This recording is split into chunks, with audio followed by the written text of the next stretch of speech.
The modernization of the armed forces of the Philippines has taken remarkable steps in recent years, especially in the field of long-range strike capability. For decades, the country had to rely mainly on traditional platforms such as aircraft and artillery for defense and deterrence, but the security landscape in the Indo-Pacific has been evolving rapidly. With growing challenges in the West Philippine Sea and the need to ensure credible deterrence, the Philippines has begun acquiring advanced missile systems that can extend its reach, enhance its strike power, and provide an effective response against potential aggressors.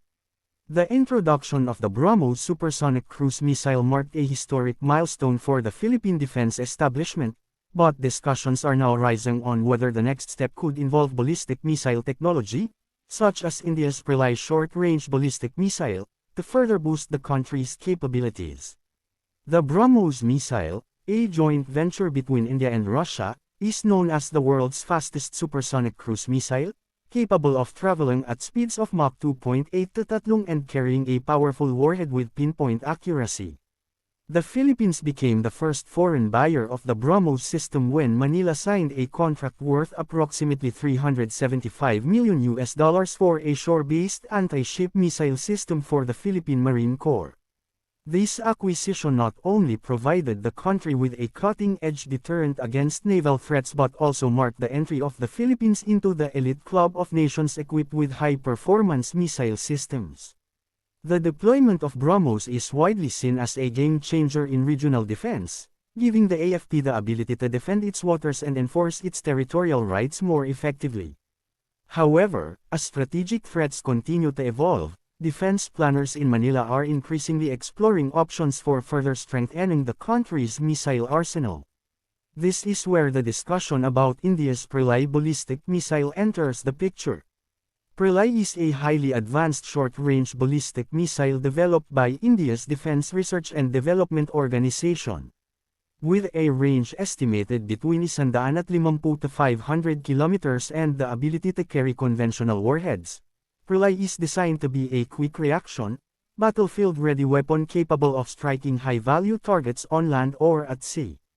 Unlike the BrahMos, which is a cruise missile that flies close to the surface and relies on aerodynamic flight, Pralay is a ballistic missile that follows a high-arching trajectory and descends onto its target at high speed, making it extremely difficult for enemy defenses to intercept.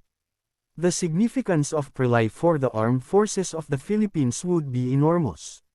Having a ballistic missile in its arsenal would represent a leap in strike capability, signaling that the country can hold at risk enemy bases, installations, and naval forces at considerable distance. The deterrent effect of possessing both cruise and ballistic missiles cannot be overstated, as it complicates the planning of any potential adversary by forcing them to prepare for multiple types of threats. This layered approach would complement the BrahMos acquisition and provide the AFP with a credible land-based strike force that could serve as both a defensive shield and an offensive counterstrike option. Another important consideration is the strategic partnership between the Philippines and India. In recent years, defense ties between Manila and New Delhi have been steadily growing, with India positioning itself as a reliable partner in supplying advanced defense technologies to Southeast Asian nations. The sale of BrahMos was only the beginning of this cooperation, and the possibility of the Philippines acquiring Pralay in the future would represent a deepening of this partnership. For India, it also means strengthening its defense diplomacy in the Indo-Pacific, while for the Philippines, it provides access to affordable, proven, and high-quality systems outside of its traditional sources of weaponry. The regional implications of such an acquisition are also significant. As tensions continue in the South China Sea, countries in Southeast Asia are increasingly seeking modern capabilities to safeguard their sovereignty and territorial integrity.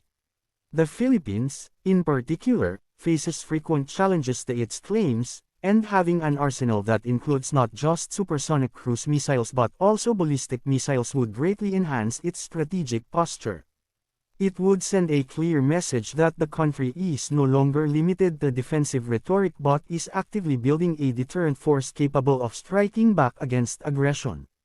This would align with the AFP's ongoing modernization program, which envisions a transition from an internal security-oriented force to one capable of external defense. Of course, the acquisition of a system like Pralay would come with challenges. Financial constraints, political considerations, and the complexity of integrating such systems into the Philippine defense structure would need to be addressed. Training, infrastructure, and operational doctrine would require major upgrades to accommodate ballistic missile operations. Moreover, such a move would undoubtedly attract regional attention and could provoke diplomatic reactions from other major powers. Nonetheless, the pursuit of credible defense has always required balancing capability with diplomacy, and for the Philippines, enhancing its missile capabilities may be a necessity rather than a choice given the security realities in its maritime domain. Ultimately, the progression from BrahMos to potentially Pralay represents not just an upgrade in hardware but a shift in defense philosophy. It reflects a recognition that in order to safeguard national sovereignty and ensure peace through strength, the Philippines must equip itself with the tools of modern deterrence. The BrahMos gave the AFP the ability to strike with speed and precision, while Pralay, if acquired, would add the dimension of deep penetrating, hard-to-intercept ballistic power. Together, these systems could provide a comprehensive missile capability that would redefine the Philippines' role in regional security and ensure that its armed forces are ready to meet the challenges of the future.